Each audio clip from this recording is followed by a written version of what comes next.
Henry VIII var konungen som styrnade England fra året 1509 til 1547. Han var anden konungen Tudor ægtejner. Han var konungen som kom og toalega umbåten som hjælpede England at være nutimalæra land. Hensvegar i hjónabandsmáli en stærsti bletturinn í lífi Hendriks VIII. Ha, af hverju það? Vegna þess að hann á 6 eiginkonur og...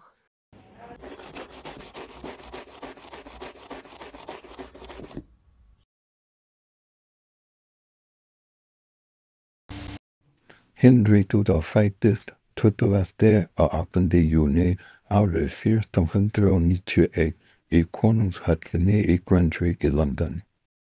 Han var en af 6 børn Henry 7. konung, der er 4 af livet, Arthur, Margaret og Mary. Henry er læst som avalante og afstrifudlum list og meningu. Han var havmandlet og frodig og ved at se i mørkum erlendum tungumáli. Oh my god, han er nákvæmlega min type. Henry 7. konungur vildi upphaflega að framselja hásæti til Arthur og Henry fær stöðu í kirkjunni. Árið 1502 gifti Arthur Katrínu af Aragonju, dóttir Spánakonungs. Many months later. Eftir 4 mánaða hjónaband læst Arthur 15 ára að aldri og Henry 10 ára var næsti arftaki. Árið 1509 steg nýi konungurinn í hásæti 17 ára gamall og ákvað að gifta Katrínu af Aragonju sem var 5 árum eldri en hann, vegna þess hann hér að það væri og Henrik 7. konu fyrir dauðan hans. Hef ég einhver tíma það var? Much later. Á næstu 15 árum fætti drottningin 3 syni og 3 dætur en aðeins ein prinsessa lifði til fullorðins ára. Hún María fyrsta drottning. Henry hafði mikla áhyggjur af þjóða hagsmunum, svo hann neyddist til að eignast son, til að halda túrta ættinni áfram, eitthvað sem Katrín drottning hafði ekki getað gert í öllu þessi ár.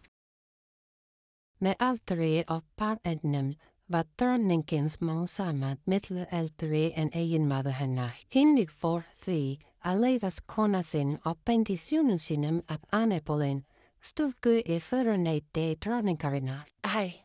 Allir menn eru vondir. Í fyrstu neitaði Anne að verða ástkona konungsins. Neitun stúlkuna gerði hana aðlaðandi og var konungin en þrjóðsegari við að elda hana. Að lokum þegar hún áttaði sig á kostum þess að vera hrifin af konungi, Anne ákvað að þykja boði ef hún yrði opinberlega drottning. Þessi manneskja er vanþakkláð. Hinn er gróðugur, sannarlega mjög viðeigandi par. Beiðni Anne gerði Henry staðráðinn í að ógilda hjónasambandið sig og Katrínar. Henry 8. byrjaði að leita samþykki pávans við að fá að ógilda hjónasambandið, en Henry var hafnað af rómversk-kaþólsku kirkjunni vegna mikilla pressu frá keisara rómverska heimveldisins, Karli V sem var frændi Katrínar. Henry konungur stofnaði þá ensku biskupakirkju sem hann styrkti, svo hann gæti slitið hjónabandi sínu við Katrínu af Aragonju og gifst Anne-Boleyn. En eins og fyrsta eiginkona konungs var Anne ítrekað fyrir fósturláti. Eina dóttir hennar sem lifði til fullorðins ára var Elisabeth prinsessa, sem síðar var Elisabeth I England drottning. Henry 8. fann fljótlega fyrir óánægju þegar innanríkismál England voru ákveðin og samþykkt af páfanum. Svo hann ákvað að taka aðra konu til að eignast son til að taka við af honum. Það var bara ein af ástæðum fyrir því að Henrik framkvæmdi trúarlega umbætur. Ógilding hjónaband var aðeins Ein af þeim þáttum sem urðu til þess að við vildum endurbæta kirkjuna, allt sem við gerum í þágu ættarinnar og allt England. Af persónulega metnaður hann hér tóklan og lokaði meira en 800 klaustrum og öðrum trúarhúsum og ræði presta og nunnu kirkjuna. Allt var þetta gert til að leggja hal á gríðarstórmark af auði og eignum í augu kaþólsku kirkjunnar á Englandi.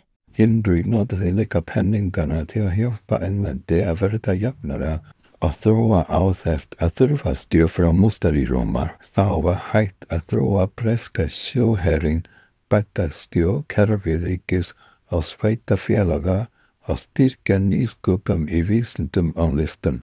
Hins vegar tók Hindri alla sem grunaði voru viklu trú af lífi, meðan þeirra var Annebolin, nýji drottningin sem Hindri hikaði ekki við að berjað fyrir að giftast. Hún var ræð af Hindri og dæmd fyrir landráð, sifjaspell og framhjáhald og síðan hálsvöggun árið 1536. Ha, ég veit það strax. Engin klíbrahald og þetta ánsásveika. Þar að auki var Hindri alls ekki sorgnæddur og giftur Jane vinnukonur Annebolin aðeins 11 dögum síðar. Bað hjónaband fæddi hásæti eftingja og tryggði stöðuleika konufjölskyldunnar og sjöndi konu. Jafnvel þó dronningin hafi dáið á humulegan hátt í fæðingu.